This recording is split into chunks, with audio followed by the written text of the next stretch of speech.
Brigade Al-Quds kembali merilis video yang menunjukkan pasukannya menyerang Zionis pada Sabtu 30 Maret 2024.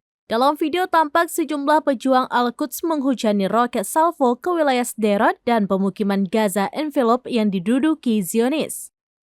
Brigade Al-Quds mengklaim serangan itu tepat sasaran dan menimbulkan sejumlah ledakan di wilayah itu.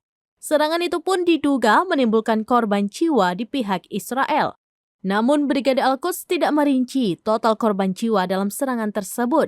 Selain itu, Brigade Al-Qassam mengumumkan bahwa para pejuangnya menyerang tank Merkava Israel dengan alat peledak Shawas sehingga menimbulkan korban dan cedera pada awaknya.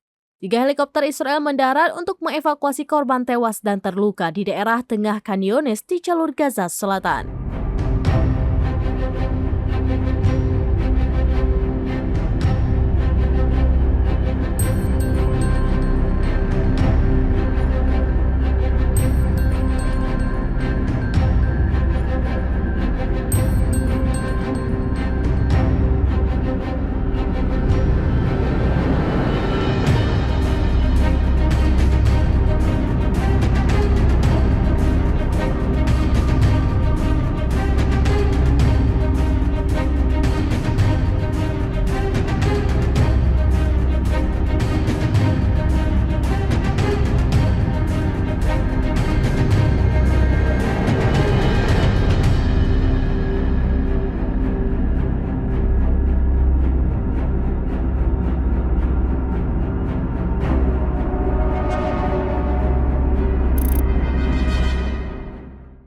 Download Tribun X sekarang, menghadirkan lokal menjadi Indonesia.